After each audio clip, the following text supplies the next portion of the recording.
Bienvenue sur le podcast de Lyon Sandel, un format audio pour découvrir celles et ceux qui font bouger le territoire. Situé en Normandie, à 1 heure de Paris et 30 minutes de Rouen, Lyon Sandel est un territoire rural qui regorge de pépites. Découvrez ces hommes et ces femmes qui forgent le quotidien de notre région.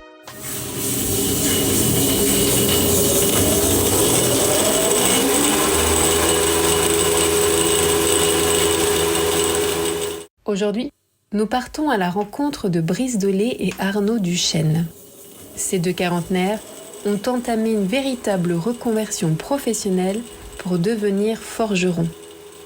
Si dans un premier temps, ils se sont chacun lancés de leur côté, aujourd'hui, Brice et Arnaud sont associés dans l'aventure Les Forges de Landelle, leur atelier situé à Ménesqueville. Rencontre avec ces deux passionnés.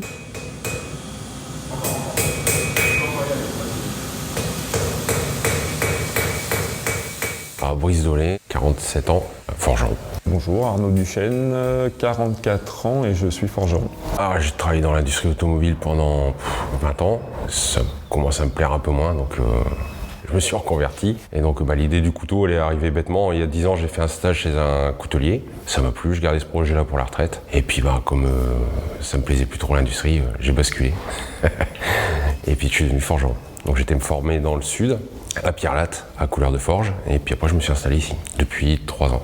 Alors j'ai fait 20 ans de banque, je suis passé de conseiller, j'ai fait divers métiers dedans, conseiller en assurance, etc. Depuis le début, j'ai toujours gardé dans le coin de ma tête que je ferais quelque chose de mes mains. En fait, quand on me demandait tes points de formation, t'en fais quoi ? Vous y touchez pas. Je ferai quelque chose de mes mains un jour. Et je ne savais pas encore quoi. Et c'est en rencontrant des forgerons que je me suis dit que c'était l'occasion de basculer. Donc en 2018, j'ai été me former pareil à Pierre-Latte comme Brice auprès de la famille Soubera. Et j'ai monté mon auto-entreprise en 2019 qui s'appelait L'Ombre et la Flamme, où j'étais à temps partiel et je suis retourné quand même un peu à la banque. Et c'est il y a presque 1 an maintenant que j'ai quitté la banque pour être vraiment à 100%.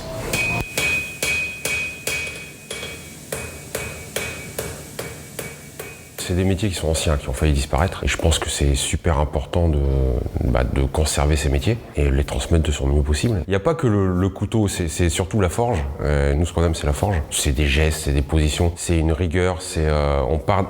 Pour la confiance en soi, c'est super important parce qu'on part d'une idée, on réalise un dessin et après on prend un bout d'acier puis on fait ce dessin avec. Et du coup, en termes de confiance, c'est génial. En termes de savoir-faire, c'est magique. Le rapport avec le feu aussi, c'est assez incroyable. C'est primaire. Et en fait, le fait de l'avoir fait avec des stages école, on s'est aperçu que sur les gosses, c'était vraiment super important. Ils vont apprendre à souder, ils vont apprendre à meuler, ils vont apprendre à réaliser un schéma, et ça, ils adorent. Et l'après-midi, ils forgent avec nous un couteau. Donc c'est pareil, c'est incroyable. Avec les enfants, c'est magique. Je pense que la connaissance est une chose importante, mais si elle n'est pas transmise, elle n'a pas de valeur. On est sur un métier qui est ancestral. On a perdu notre métier, ou une partie de notre savoir-faire à l'époque de la grosse industrialisation des couteaux jetables, notamment pour tout ce qui est couteau. Quand je dis jetable, c'est avec l'arrivée de l'industrialisation. Et du coup, on avait vraiment oublié notre savoir-faire. On commence à reprendre et c'est vraiment important de transmettre ça aux nouvelles générations. Et même entre nous, on en apprend tous les jours et c'est ça qui est génial dans notre métier. D'où l'idée plus tard de pourquoi pas faire un centre, un truc une école ou quelque chose comme ça. Pour l'instant c'est un peu tôt, mais dans quelques années pourquoi pas. D'où le collectif We Can Do, en fait, ça nous permet de déjà s'initier et puis de transmettre un peu aussi et d'éduquer nos futurs clients et de transmettre l'amour qu'on a pour ce métier, quoi. Et il y a des vraies rencontres avec les stagiaires. Donc c'est plutôt classe. C'est pareil, c'est un truc qu'on s'est dit toujours que au moins une fois par an, il y a un des deux qui doit partir en formation ou prendre une formation. Là, en l'occurrence, c'est les deux parce que c'est lui qui vient sur place. C'est dans notre leitmotiv aussi, c'est ça. Il y a une fois par an, il faut qu'il y ait un des deux qui se forme et qui démultiplie à l'autre et on inverse au fur et à mesure de façon à toujours monter en puissance, quoi.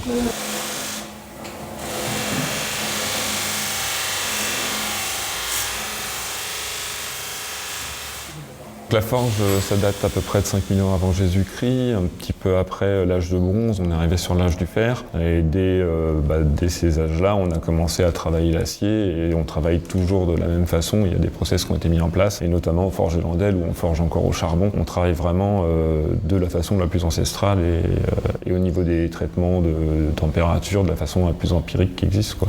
Mais après, on ne sait pas comment ça a été trouvé. Enfin, c'est des choses qui ne sont pas données et on pense plus même que c'est par des expériences ratées ou des choses comme ça, notamment par exemple la trempe d'un acier.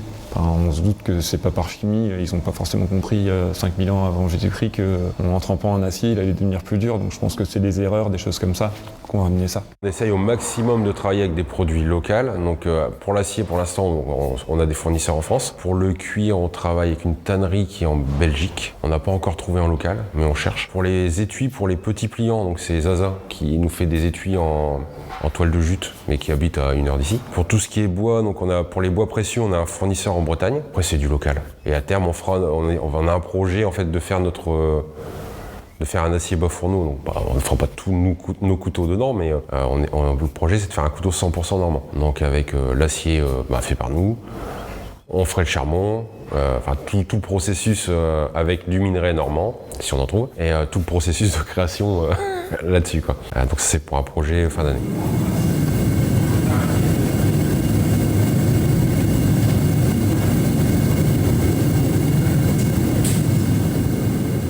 On essaie toujours d'avoir un horizon sur 1 an, 2 ans avec des projets. Cette année, c'est la boutique. Il y a le couteau 100% normand. Ça, c'est nos 2 projets de cette année. On essaie d'avancer au fur et à mesure avec des projets qui nous tiennent à cœur. Mais vraiment, ce côté artisan, ce côté proche du territoire, et puis les formations, transmettre.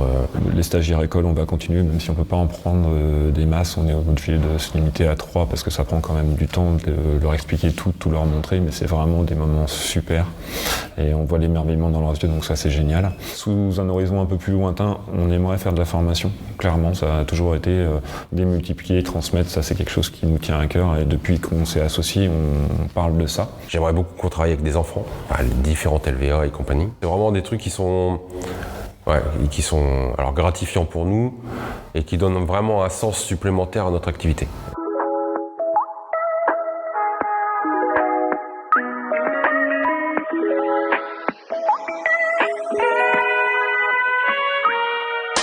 Merci pour votre écoute.